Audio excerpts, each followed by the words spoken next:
OK, well, let's get the latest on the situation on the ground in Ukraine for you. Joining me now is the Chief Executive of McKinsey Intelligence, Forbes McKenzie.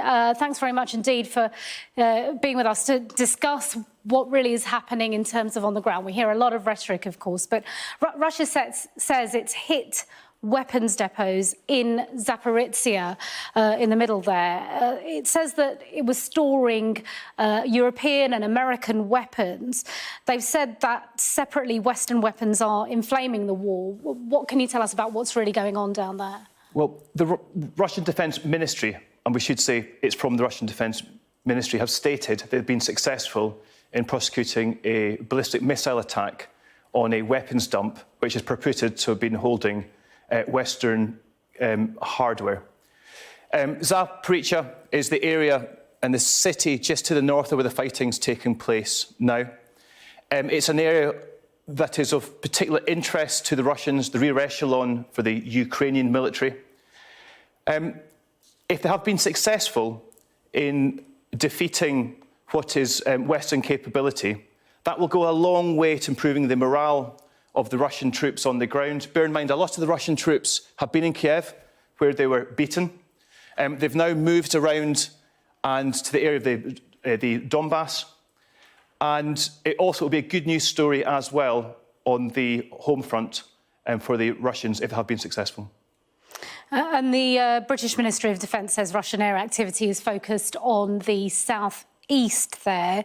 They couldn't dominate the skies over the whole of Ukraine, could they? So now the strategy is to take the southeast, is it? Can air superiority be gained in this smaller area then? Sure. Western analysts were surprised from the outset that air superiority was not gained quite quickly by Russia. The assessment has come down to the ability for Russian logistics to sustain their air effect. Russian air integration has also not been successful either. And that's one of the many reasons why they've failed to the north. But with an area round about the Donbass, about 200,000 square kilometres, this may be an area that is the Russian aviation may be able to have an effect. They may be able to integrate the air capability with the ground capability. And it kind of ties into the question that we've just had, whereby we've seen a strike on an arms dump, and really we're seeing the kind of focus now shifting towards the southeast of the country. OK, let's turn our attention then to the explosions being heard in the breakaway region of Transnistria in Moldova. There are reports of Russian false flag operations there. What sort of military capability can you tell us exists there then? Well, the Russian false flag doctrine, or Maskarova, is well known. The Russians are effective at doing that.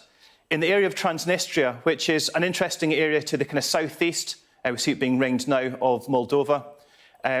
It's a relic, actually, from 1992. There's about 1,200 to 1,500